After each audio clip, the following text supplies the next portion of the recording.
Hello, welcome to the Meeting Place Online. My name's Tony, and I have the privilege of being the pastor here. And this is my daughter. What's your name?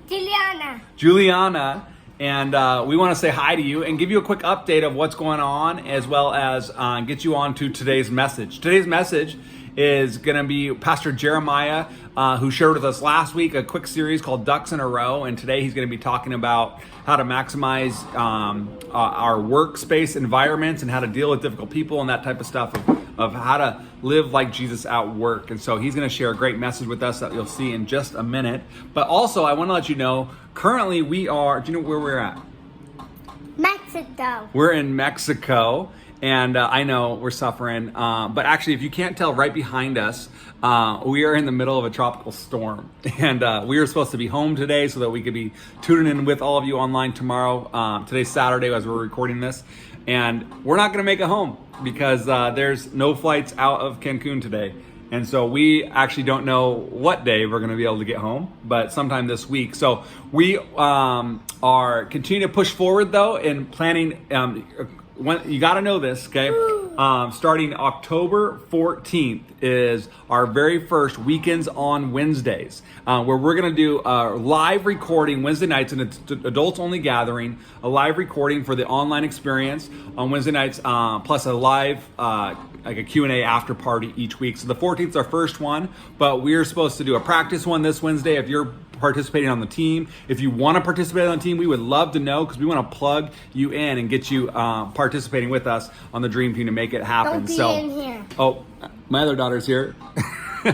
So we want to plug you in. Let us know. Email us at hello@tmpspokane.com. hello@tmpspokane.com. Jules, can you say hello? hello@tmpspokane.com. And we'll get you plugged in, get you the information. So, but if you're on the team and you're wanting to help, we're gonna have to be a little bit flexible this week, because we actually might not even be able to get home till Wednesday. We're hoping sooner, but we don't know for sure. So, all right, I love you guys. I'm excited today for this. Is a great talk from Pastor Jeremiah. So tune in and let's watch this. Now today we are going to talk about our work life. Now, before you start thinking, all right, work life, like, what do you know about that, preacher boy? Let me just say that in my lifetime, I have worked a lot of different jobs outside of being a pastor. In fact, I'm going to tell you some of them, but before we do that, let me ask you this. For those of you on our platform and Facebook and YouTube, what is the worst job you have ever had? What is the absolute worst job you've ever had? Go ahead and enter that right now, and keep entering those. We'd love to hear your worst job, and keep entering those in. I'm going to tell you some of the jobs that I've had. When I was 13, I started corn detasseling.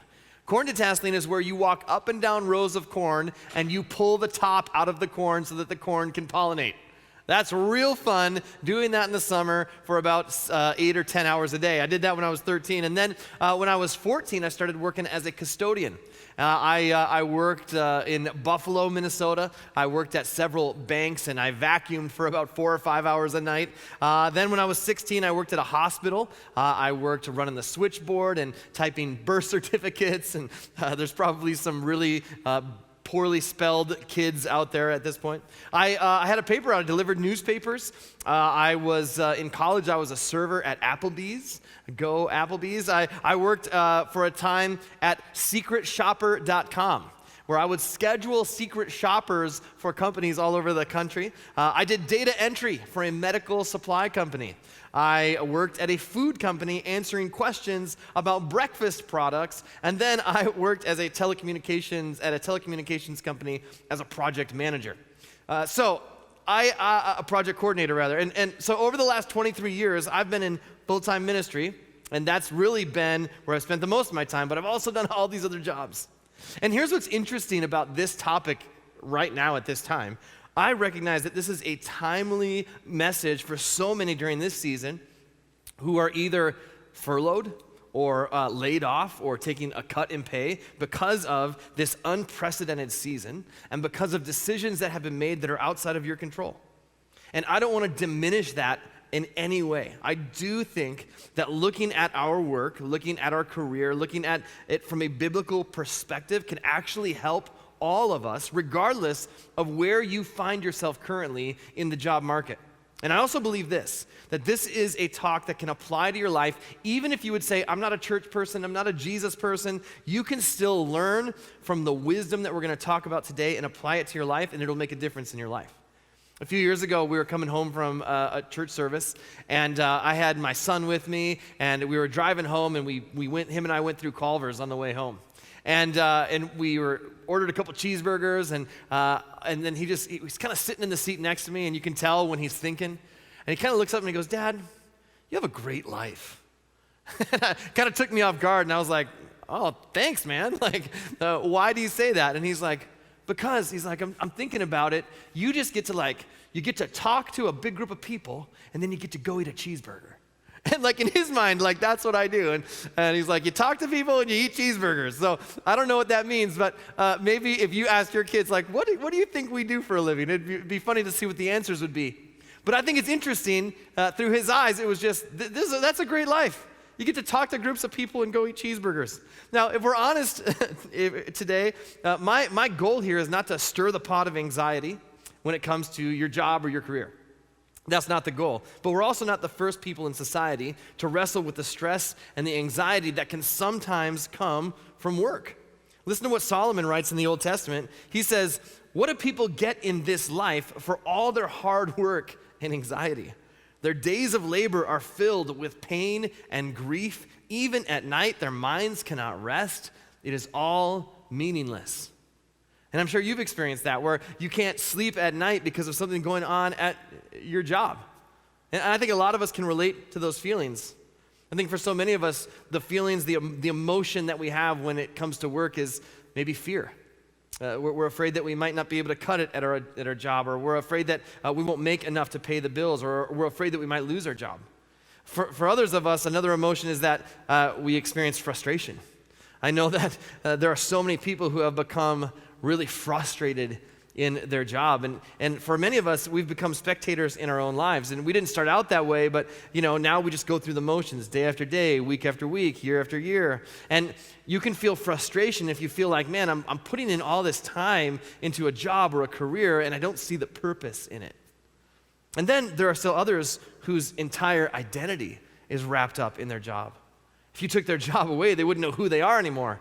It completely defines them. And the problem for many of us is that we have misunderstood the purpose of work. And we end up falling somewhere on this spectrum between finding our whole identity in work or viewing it as simply a way to pay the bills and make a living. And some of you, you're so wrapped up in work that if your job were ever to end, you would be crushed. You would be devastated. You wouldn't even know who you are anymore because your whole identity is wrapped up in what you do. Others of you, you're so uninvested in your job that you're actually left feeling very frustrated and unfulfilled, wondering what purpose your work really holds. And why are we talking about this anyway? Why does any of this really matter? Well, first of all, here's why work really matters. Here's why this is a profoundly spiritual topic. Because the first thing that God assigned us was work. That's the first thing God gave us as human beings. Now, I'm not talking about your job. Your job might overlap with that, but all of us as human beings, the first thing God gave us was work. That means your assignment in life. That means for those of you who are unemployed, for those of you who are students, for those of you who are retired, for those of you who are between jobs, for those of you who are stay-at-home moms, we were created to be doers. That was God's design. See, in Genesis, in the creation story, it says, "So the creation of the heavens and the earth and everything in them was completed. On the seventh day, God had finished his work of creation, so he rested from all his work. And God blessed the seventh day and declared it holy because it was the day when he rested from all his work of creation." The first role that we see God in is as a worker. And then the first thing that God assigns to us as humans is work. We read in verse 15, again, of the creation story, the Lord God took the man and put him in the Garden of Eden to work it and to take care of it. For many of us, the thing that we have heard about the story of Adam and Eve is like, oh man, like they were naked and then they ate some bad fruit and now we're all in trouble. That's like the gist of what we know about the creation narrative. And so consequently, what tends to happen is we tend to view work as like a consequence of living in this broken world.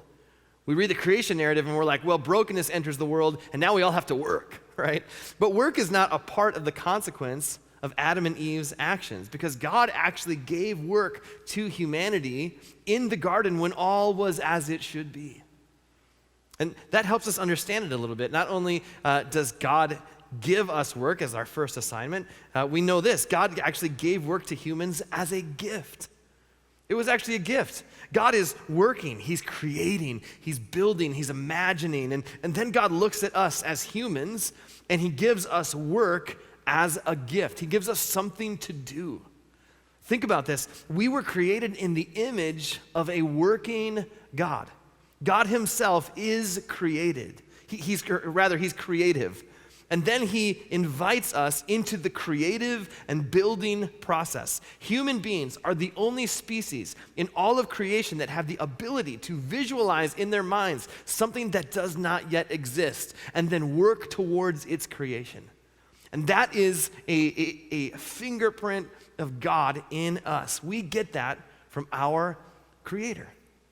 So in perfection, in the Garden of Eden, God says, hey, just stay in your hammock, right? And get rest all the time, Adam and Eve. Like, little birds will come and drop berries for you once in a while, and little cows will walk by, just jump on the barbecue for you. Anytime you get hungry, reach out and grab a barbecue rib. Everything's going to be great, right? You should never leave the hammock. No. God says, this is the Garden of Eden. It's perfection. This is life as I've envisioned it to be. So here's your assignment. Get busy. And he immediately gives human beings something to do. As a result of Adam and Eve's eventual disobedience to God, we live in a broken world.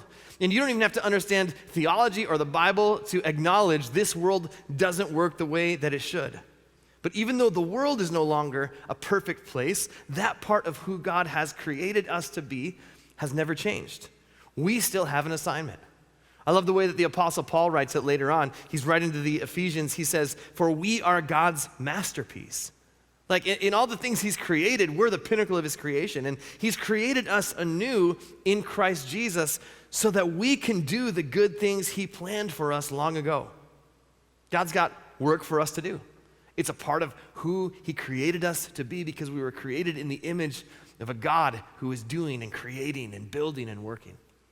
And then when you think about it, write this down if you're taking notes, even heaven will be a place of work. Think about that. Some of you are like super bummed right now. You're like, oh man, are you kidding me? That was the only thing keeping me going in this stupid job, thinking that when I get to heaven, I won't have to work anymore.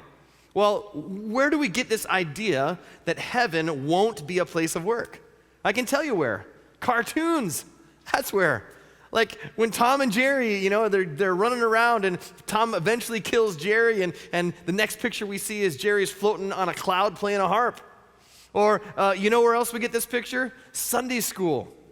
When I was very young, I lived in Wells, Minnesota, southern Minnesota, and the church that we were a part of had, you know, a little old lady in the church basement who taught our Sunday school class, and I can remember when I was a kid, and she would put a picture of the pearly gates up on the flannel graph. If you don't know what that is, Google that. And she would say this, boys and girls, watch, watch, listen, listen. Watch, watch, listen, listen. Listen, one day when you die, you will get to go to heaven, and there you will sing and sing and sing to God forever.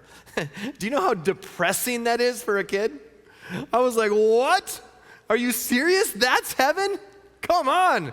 And she'd be like, you know those hymnals we sing out of in big church?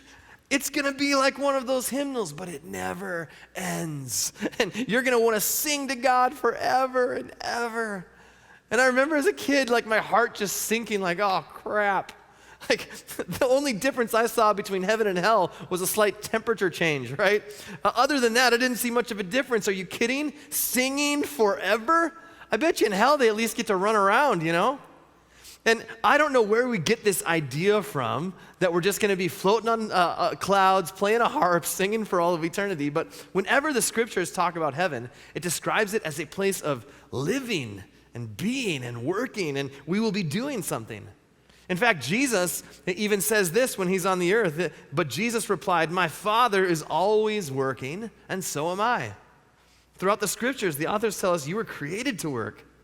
that you're created in the image of a working God. So in heaven, there will be work. But here's what's amazing. It'll be work without the struggle, without the toil, without the stress of a broken world.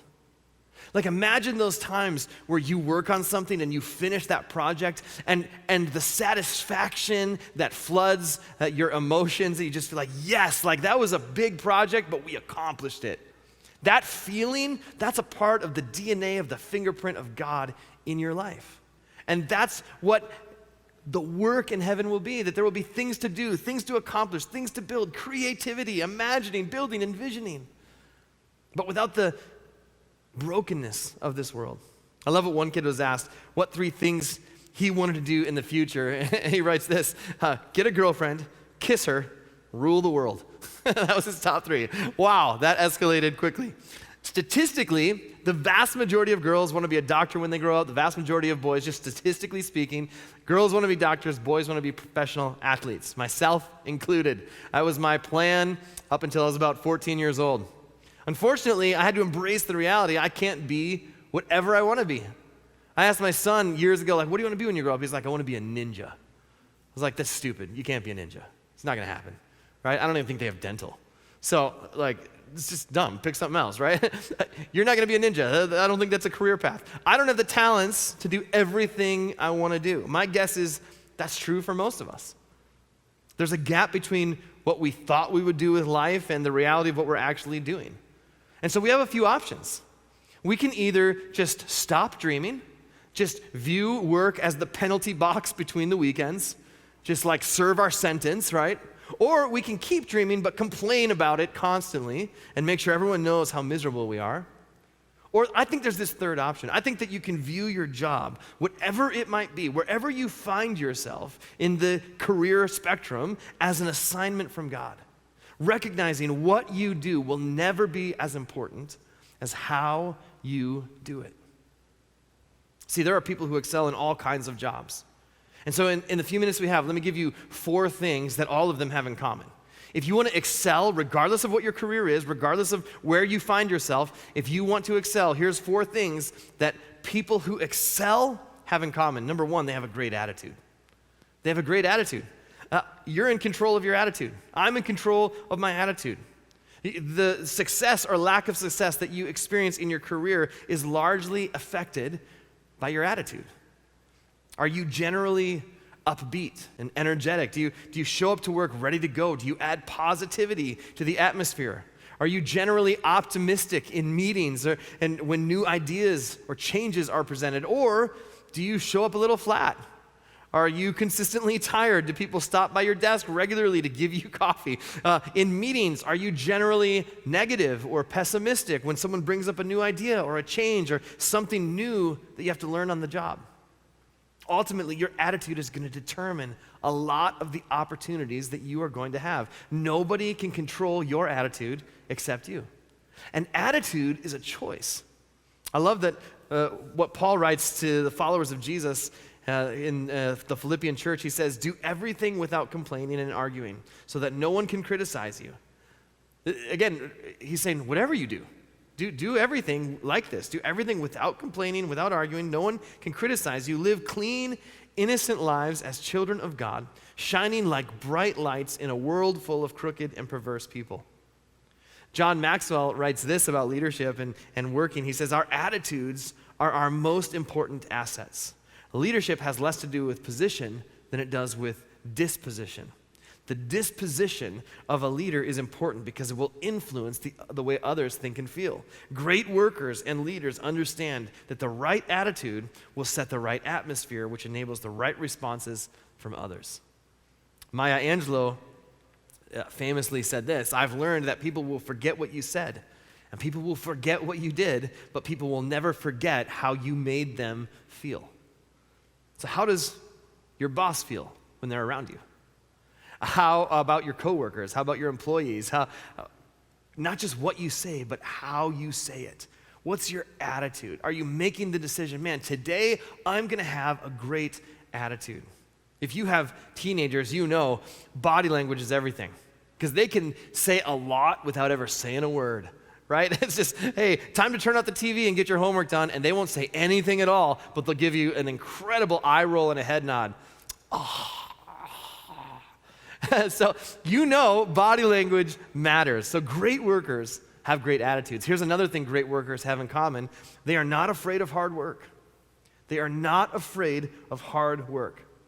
See, here's the reality. You may not be the most naturally gifted, the most charismatic. You might not have the most opportunities, but you can always decide to work hard. You can always decide to be a hard worker. And when you work hard, it will be noticed and it will be rewarded. And in Proverbs, it says this: lazy people want much but get little, but those who work hard will prosper. A person who wishes and wants raises and promotions but doesn't do their current job well, it just makes no sense. But those who are not afraid to work hard will prosper. Have an attitude that you're going to earn everything that comes your way. And I think it can be easy in our culture to have an attitude of entitlement. Man, well, I've been at this company for 5 years. I've been at this company for 10 years. They really owe this to me. Listen, your company, your organization, they don't owe you anything. Make the determination you are going to work for everything you get. You're going to earn it. 2 Thessalonians, the Apostle Paul writes this: whoever doesn't want to work shouldn't be allowed to eat. It's just a great principle in life. This is a verse that should be read to every kid in every family, right? I don't feel like doing my chores. No problem. I don't feel like feeding you. But here's the reality. It's just great wisdom. It's just great wisdom. Great workers are not afraid of hard work. Here's the third one. Great workers, they know that character matters. They know that character matters. What you do is not nearly as important as how you do it, primarily because God is more concerned with who you're becoming. I want to say that again. What you do is not nearly as important as how you do it, primarily because God is more concerned with who you're becoming. In Proverbs 28, it says, "Be honest and you will be safe. If you are dishonest, you will suddenly fall." We know this is true because we've seen on every spectrum, in every career, people who their career takes a nosedive not because of their competency, but because of their character. We know people who are professional athletes with incredible talent who are no longer allowed to play the game. In 1998, there was 2 quarterbacks that went 1 and 2 in the NFL draft. One was named Peyton Manning and one was named Ryan Leaf. And if you've never heard of Ryan Leaf, there's probably a reason. Ryan Leaf went number 2 in that draft. He only played 3 seasons, and he was later sentenced to 5 years in prison for breaking in to someone's house and stealing prescription drugs. 2 very, very talented, could have gone either way, 1 and 2 in the draft in 1998. But their careers went completely different directions, and it wasn't because of their athletic ability, it was because of character. Now, Ryan Leaf is doing awesome now. He's out of prison. He's a motivational speaker, and he's found his groove. But it's amazing to see 2 very similar careers go in different directions because of character. We've seen CEOs with unprecedented business acumen who are now unemployed. We've seen charismatic politicians with incredible approval ratings who are forced to resign from office. We've seen incredibly talented actors with a long filmography who nobody wants to work with because of character issues. We've seen well-known and well-loved pastors who no longer have a church to pastor. And it's not because they lack the competency, the skills, the talents, or the charisma. It's because competency gets you in the room, but character keeps you in the room. And in the pursuit of accomplishing what they wanted to accomplish, they never stopped to consider who they were becoming. In Luke chapter 16, Jesus says this: "If you are faithful in little things, you'll be faithful in large ones. But if you're dishonest in little things, you won't be honest with greater responsibilities. And if you are untrustworthy about worldly wealth, who will trust you with the true riches of heaven? And if you're not faithful with other people's things, why should you be trusted with things of your own?" If you want to be a great worker in whatever assignment God has for you here in this life, you have to know that character matters. And finally, here's something great workers have in common. They remain flexible and teachable. Flexible and teachable. When you're on a team, when you're in an organization, you have to understand that change is going to happen. Technology changes. Systems change. Teams change. When change happens, you have to determine if you're going to be a railroad or a river. Here's what I mean by that. A railroad is a system that has zero flexibility. It can only move in one direction at a time, and if you put one obstacle on the rail, it brings the entire system to a halt because it has no way to work around it. A river is fluid. It moves around the terrain. You could drop a massive boulder in the middle of the river and it won't stop. It'll just move around it. It is virtually impossible to stop a river from reaching its final destination. In your job and in your life, you will have obstacles that come up that you never saw coming. You didn't think would happen, that you didn't plan on, that you didn't expect. And when that happens, great workers don't let that stop the whole train. They find a way, like a river, to work around it, to figure it out, to be flexible, to be teachable. See, one of the best ways to be flexible is to be a learner. And one of the things that I appreciate so much about Westbridge Church is that you are always patient with us as we, as a leadership team, as we continue to change and grow and learn new things. Every new season presents new obstacles and new challenges, and we're constantly asking, how can we adapt and how can we continue to be people helping people find and follow Jesus? Proverbs 19 says, "Those who get wisdom do themselves a favor, and those who love learning will succeed." During this season, as a church, we've had to pivot. We've had to pivot a lot. We've made some strategic moves as a church, and we've started to do things way differently than any of us thought we would have to do them during this season.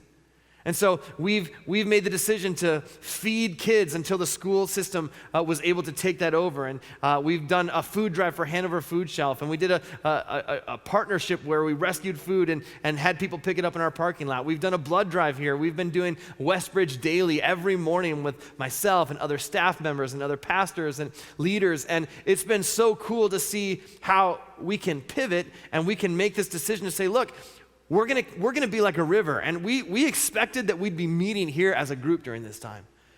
But just because that's not happening, because the building is closed, doesn't mean that we can't continue to be the church. And so we continue to adapt, and I'm so thankful that you have stuck in here with us as a church family as we continue to figure out how do we be the church. It requires us to be flexible and teachable. Now let me just say, this is not in my notes, but I gotta tell you, I miss you. And man, I can't wait, and I am praying that the days are going to be really, really soon that we're back together, that we're all under one roof, and that we are high-fiving each other and loving each other.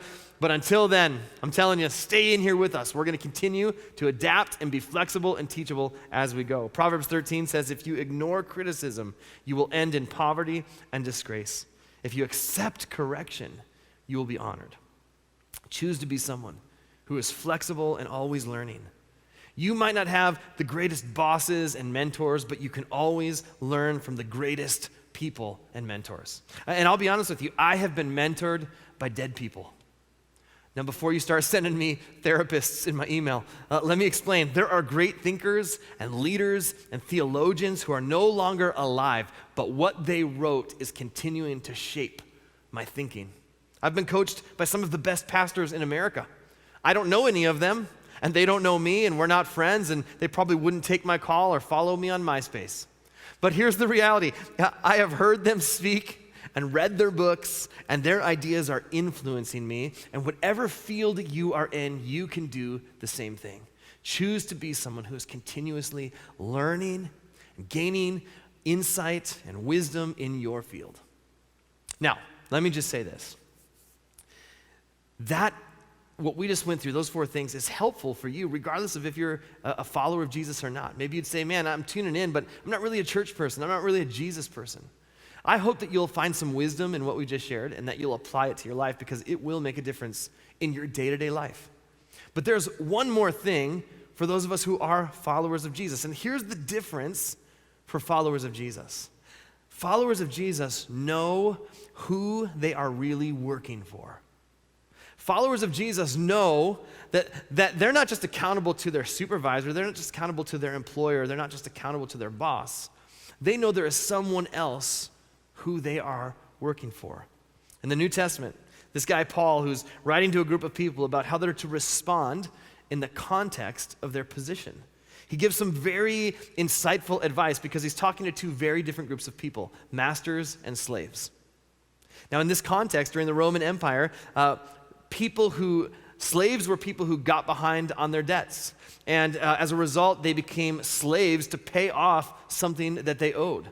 That's many of the slaves in the Roman Empire. And so listen to what Paul writes to these two very different groups of people. He says this, "Slaves, obey your earthly masters with deep respect and fear. Serve them sincerely as you would serve Christ. Try to please them all the time, not just when they are watching you. As slaves of Christ, do the will of God with all your heart. Work with enthusiasm as though you were working for the Lord rather than for people.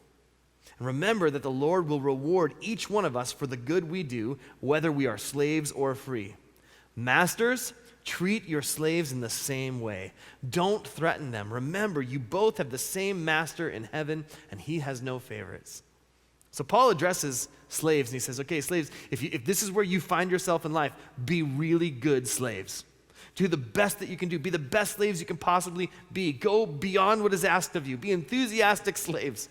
And then he addresses masters, and he says, masters, be good and fair masters. Do right in the eyes of your slaves. And somewhere in the conversation, he actually addresses every one of us. Because we are all somewhere between masters and slaves. Somewhere between employer and employee. All of us have someone that we're accountable to and people who are accountable to us on some level. Notice that Paul does not tell the slaves, get together, rise up, and overthrow the masters and claim their freedom.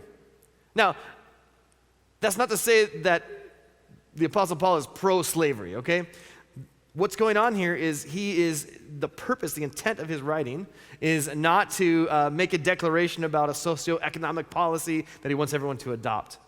He's writing to encourage us to respond well to whatever situation we find ourselves in. He says to the slaves, serve your masters as you would serve Jesus. And that's not just semantics or verbiage, it's a completely different perspective. What if I chose to recognize that whatever job I have, God has a purpose for me there?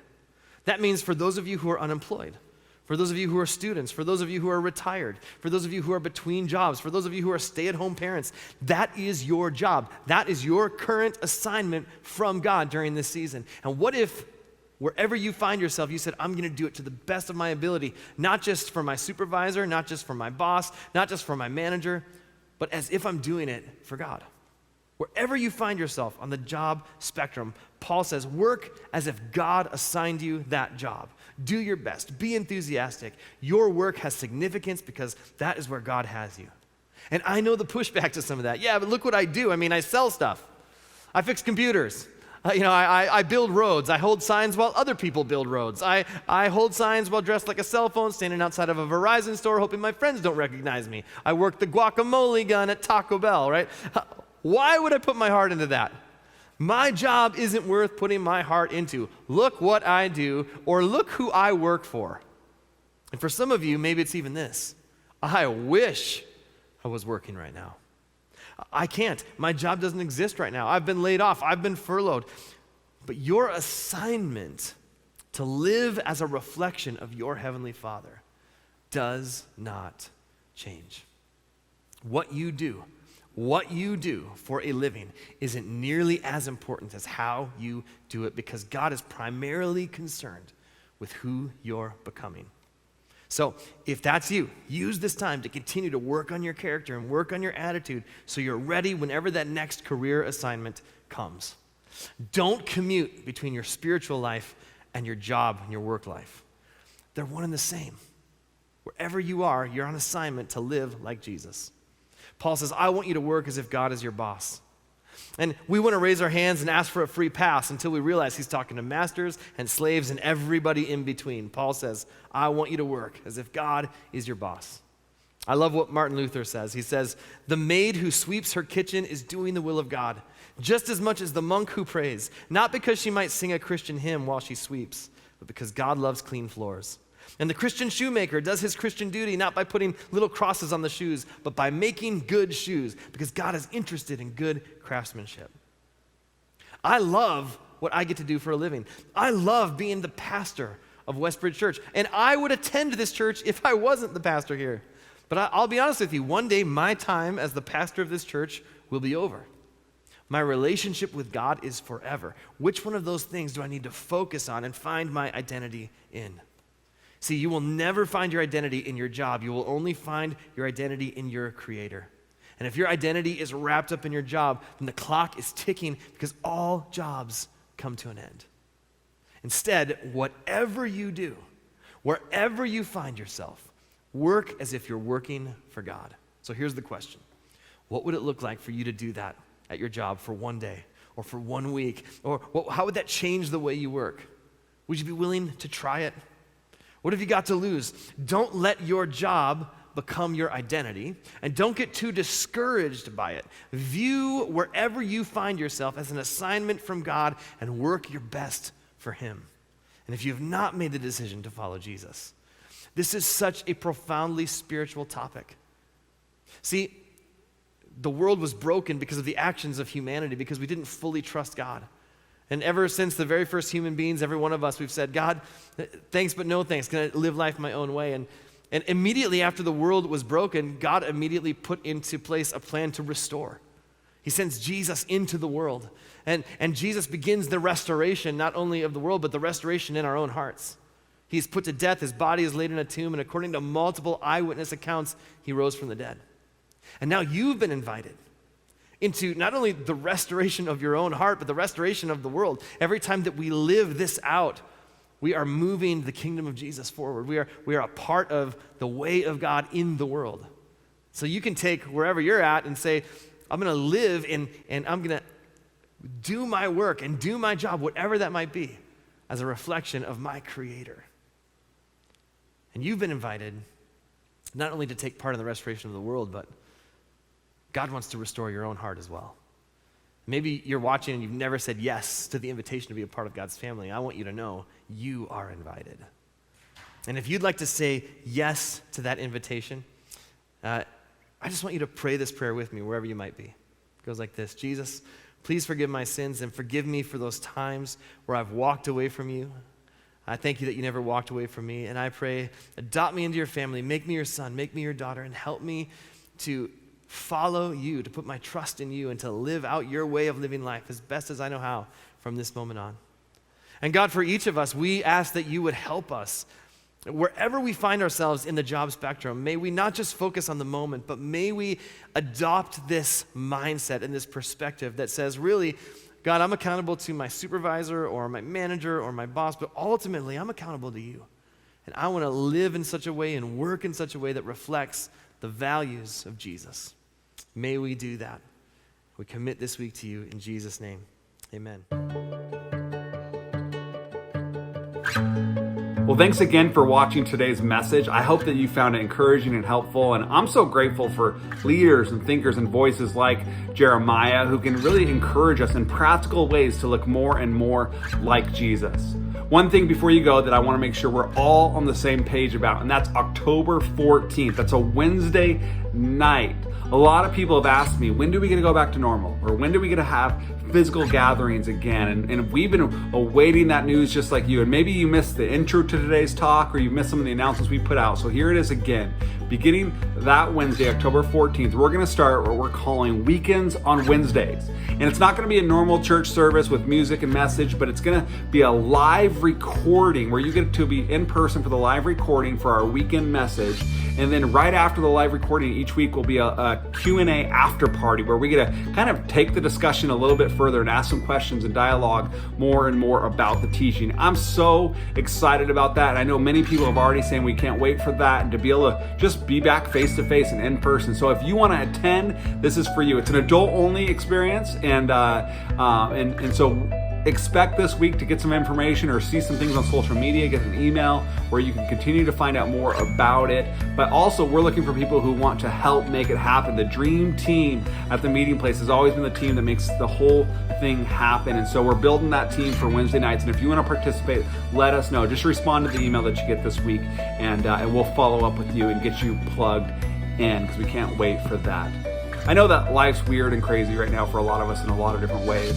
And I just want to say thank you to all of you who continue just to prioritize making the online gatherings a priority, and just continue to engage and just do your part of being challenged and growing and maturing in your own faith to look more and more like Jesus. Specifically for those of you who continue to give and just make generosity a priority for your family or a priority for yourself as an individual.